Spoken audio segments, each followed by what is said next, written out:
Ça va changer quoi, cette ouverture à la concurrence, Bruno Gazeau, pour ceux qui travaillent à la SNCF, pour les cheminots, là, y compris ceux qui rentrent au nouveau statut, je ne sais pas si on les appelle encore des cheminots d'ailleurs, mais le statut a changé maintenant, mais ça va changer quoi vraiment pour eux? Je dirais que la concurrence à la SNCF, avec les autres modes, ils la connaissent depuis longtemps. Oui. Pour le fret et pour l'international, ils le connaissent déjà aussi depuis quelques années. Ce qui est nouveau, ça va être la concurrence, évidemment, sur les TER et sur les grandes lignes. Encore pour les grandes lignes, des compagnies étrangères auraient déjà pu venir en France. Elles l'ont pas fait. Mais elles vont arriver. Parce que l'investissement est important. Oui. Ce qui va changer, c'est l'ouverture à la concurrence des TER sous forme de délégation de service public. Alors, parce que vous êtes des experts, mais tout le monde ne l'est pas. Il faut qu'on comprenne bien. Il y a les trains et il y a les rails. Les rails, c'est ça qu'on va partager. Les trains, l'usage des rails. C'est un monopole d'État, si j'ose dire.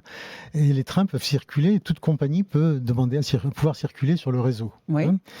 Alors, pour les TER, ce qui va être... Non, mais je veux dire, l'ouverture à la concurrence, c'est le fait que d'autres vont utiliser les rails. Ça ne va pas être que la SNCF, on est bien d'accord. Voilà. Okay. Mais s'agissant des TER, la loi prévoit de procéder par groupe de lignes, en quelque sorte. Oui. C'est comme pour les réseaux urbains. Oui. Une autorité organisatrice, qui est la région, va définir un cahier des charges, c'est-à-dire une exigence. Je voudrais des trains sur telle ligne, avec telle fréquence, avec telle tarification.